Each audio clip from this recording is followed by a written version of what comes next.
नमस्कार, तुमचं स्वागत आहे माझ्या यूट्यूब व्हिडिओमध्ये। तर आज आपण बनवणार आहोत कुरकुरीत झणझणीत वांग्याचे काप। चला तर मग रेसिपीला सुरुवात करू। त्यासाठी लागणारे साहित्य एक मोठं वांग घेतलंय। त्यासाठी आपण मसाला तयार करू। 2 चमचे तिखट मसाला, आलं लसूण पेस्ट, पाव चमचा हळद, धना पावडर 1 चमचा, गरम मसाला 1 चमचा आणि चवीनुसार मीठ। थोडं लिंबाचा रस, लिंबाच्या रसामुळे वांग्याला छान चव येते। आता आपण थोडं पाणी ओतून मिक्स करून घेऊ।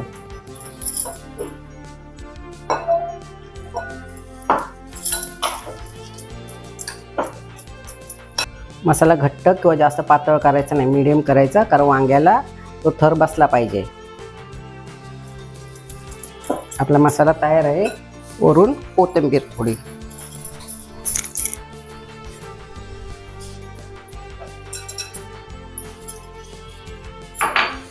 आता कोथिंबीर पण मिक्स करून घेऊ।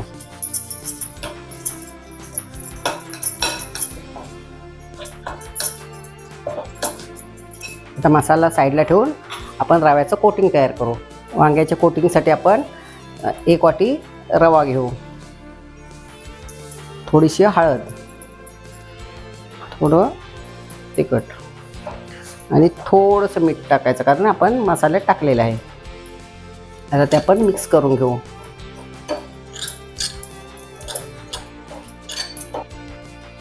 असं कोटिंग तयार केलं की वांग्याला छान चव येते। वांग्यासाठी लागणारा मसाला आपला तयार आहे आणि कोटिंगसाठी रवा पण तयार आहे। रवा का घेतला, कारण वांग्याचे काप कुरकुरीत होतात। वांग्याचे काप आता आपण कापून घेऊ आणि त्यासाठी आपण जास्त काप करायचे नाहीत, थोडे थोडे करायचे आणि मसाला लावायचा, म्हणजे वांग काळं पडत नाही। आता आपण वांग्याचे काप करू। जास्त पातळ किंवा जास्त जाड करायचे नाहीत।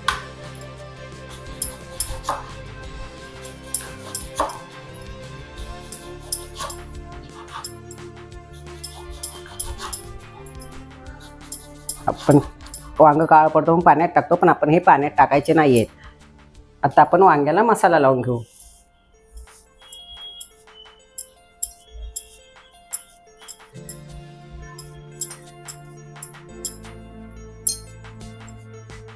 वांग्याला मस्त मसाला पसरून लावायचा। मसाला लावून वांग्याचे काप तयार आहेत। आता आपण तळायला घेऊ। तर आपण तापून घेतले, आता त्यामध्ये तेल टाकू।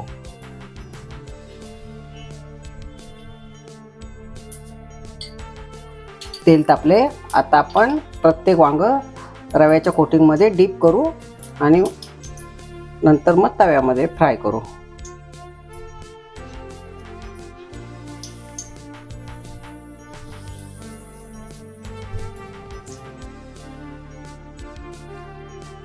रवा वांग्याच्या दोन्ही साईडला चांगला लागला पाहिजे, त्यामुळे मग वांग चांगलं कुरकुरीत होतं।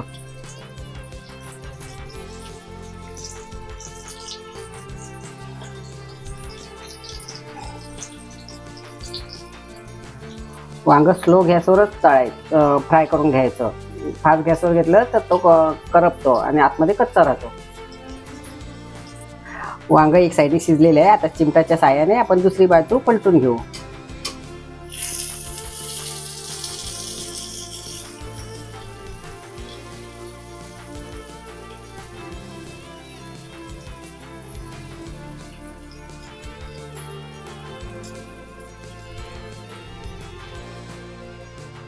आपलं वांग आता तयार आहे।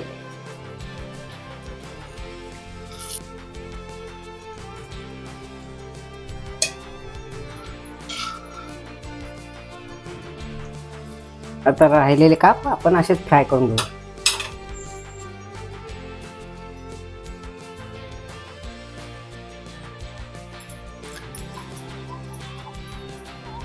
आपले खमंग आणि झणझणीत वांग्याचे काप तयार।